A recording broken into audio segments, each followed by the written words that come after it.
I've I've come into them and said, "What's different about your client, your ideal customer, and how do you serve them?" And they're like, "Well, good customer service." I'm like, "Boy, if that's your best answer, you're in big trouble."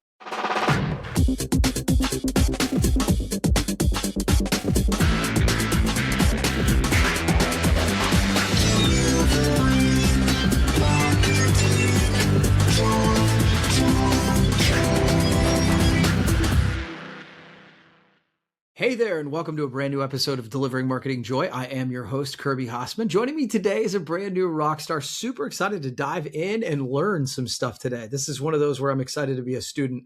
So he's a lead engine architect in Google Ads Alchemist, and he's the founder of Factor 4 Marketing. Jeff Coleman, thanks so much for joining me. Thanks for having me.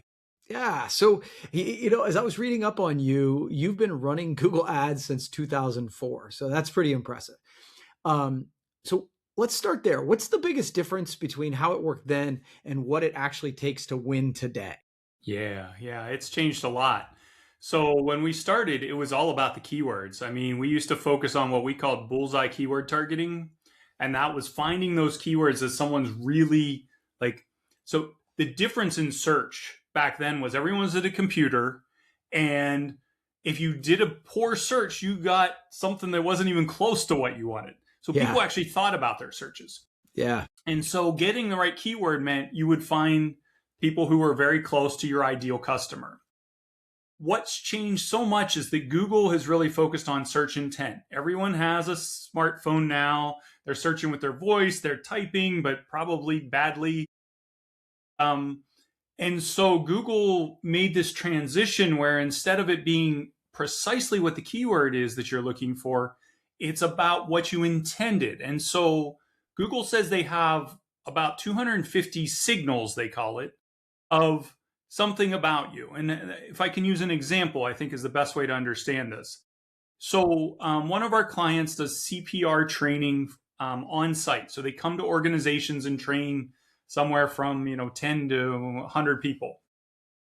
And so, in the early days, someone might have searched for on-site CPR training, and you'd know that was their good fit. Well, people have gotten used to Google showing them the right things. So they might just search CPR training, and from a keyword perspective, we don't know much about them.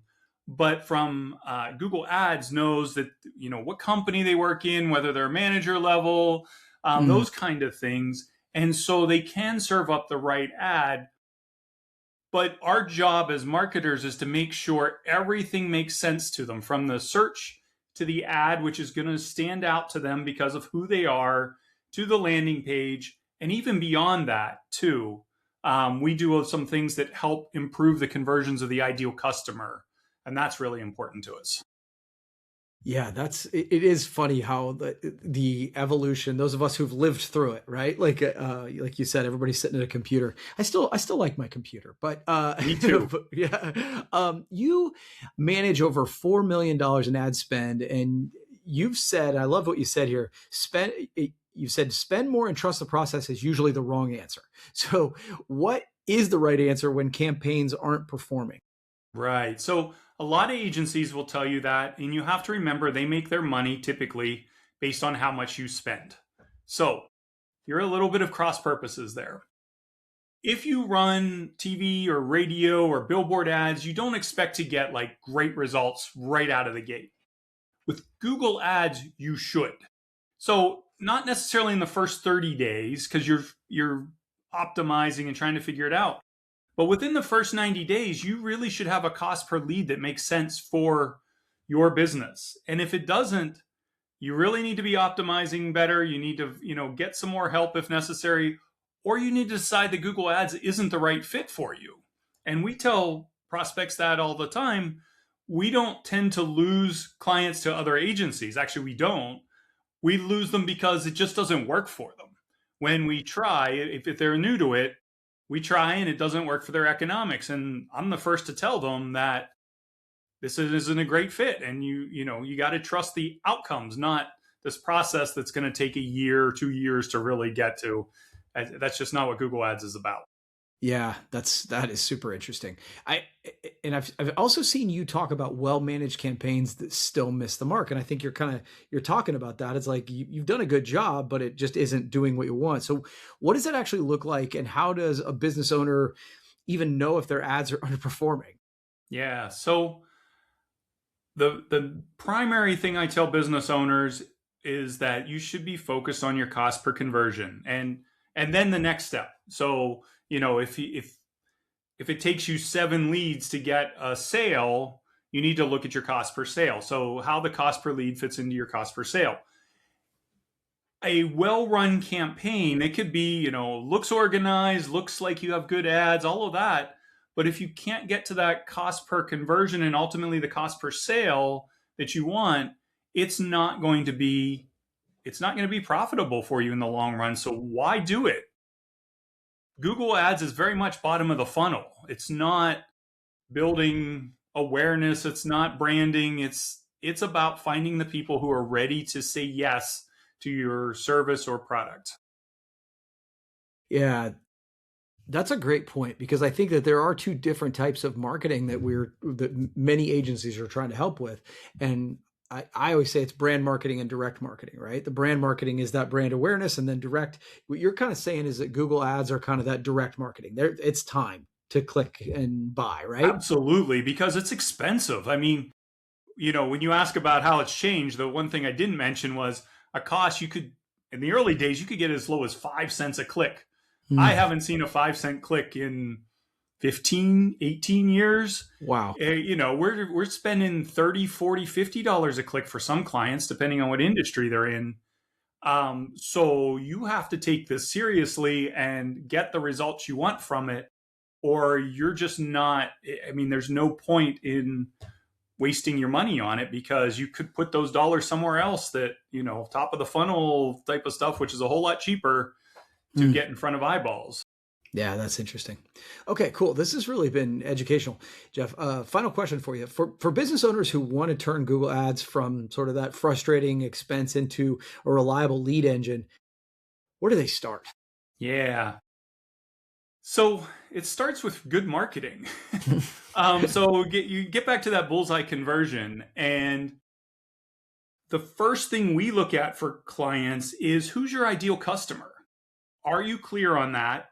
Can you name them? Can you name what they're looking for? What's important to them? Then the next step is to look at what's different about your business. What do you do that is it makes you stand out from your competition, because people do choose to work with you. Yeah, And we actually use customer reviews when it's an industry that they have it, as a great place to find what's the customer say you do differently, yeah, so that we can talk about that to your prospects. Then you take that, and that's what you use to build your keywords, that's what you use to build your ads, and that's what you use to build your landing pages.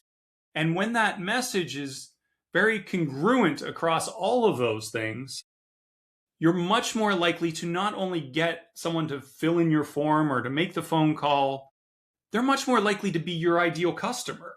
yeah, And if you're going to spend as much money as it requires on Google Ads to get that lead, why not make sure it's as close to your ideal customer as possible? And then the last thing we do is to ensure that the conversions are your ideal prospects as much as possible. And I mentioned the CPR training company. One of the things we found was people don't read, unfortunately. All of their stuff says on-site CPR training, for your corporation, for your organization, and people were still filling in the form who were just looking for a class for one person to go to. yeah, So what we actually do on their form, when you click the, get a quote, pops up their form, but first it asks, are you looking for on-site training, or are you looking for a class for individuals? So they have to pick just one of two things. So they do have to read that. And if they pick one for the individual, they go to a different form, which isn't counted as a conversion. And if they click on-site training, they get to the regular form. And so we're able to feed that back to Google of, these are the people we want, and these are the people we don't want. And when you can do that, and it only works in certain industries, but that is even more information. And they've gone from 50% of their leads being not a great fit to over 90%. And so their money is being spent much more effectively, even though their cost per lead's gone up a bit. Yeah, it is fascinating to me, Jeff. I talk all the time, as you might expect, about the idea of identifying that perfect customer or the Yes. perfect customers. And I find that entrepreneurs, even marketers, their eyes glaze over because they're like, yeah, I know that, but then they don't do it. It's like Mm-mm. it's so foundational, and it builds on everything else you do. So I love that you bring that up. Now, do you run into that too, or it's like, yeah, well, everybody can buy our Absolutely. stuff? We work with some pretty big companies where the marketing people, I've come into them and said, "What's different about your client, your ideal customer, and how do you serve them?" And they're like, "Well, good customer service." I'm like, "Boy, if that's your best answer, you're in big trouble." What we've done is help them identify that more. For this client in particular, is the fact that you could do online booking to get them out to your place, and none of their competitors have it. Well, let's talk about that because those are people who care about convenience. But you got to find those things, and it's shocking how much people don't focus on that, because that's what makes all of your marketing better, is if you really understand who you're trying to reach. Absolutely. Well, Jeff, this has been really interesting. Where can people find more information about you? Sure. If you go to our website, we're a small company, just 5 of us, factor4.com, factorfour.com. You can fill in read about us and fill in the form that actually comes directly to me. So I'll be the one answering it. And yeah, we'd love to talk, love helping people learn about Google Ads, even if they're not going to become a client. It's really important to me that people use it effectively. I love it. Jeff, this has been fun. We will have to do it again sometime, okay? Absolutely. Thanks for having me, Kirby. You bet. Well, that's going to wrap up this edition of Delivering Marketing Joy. We'll see you next time.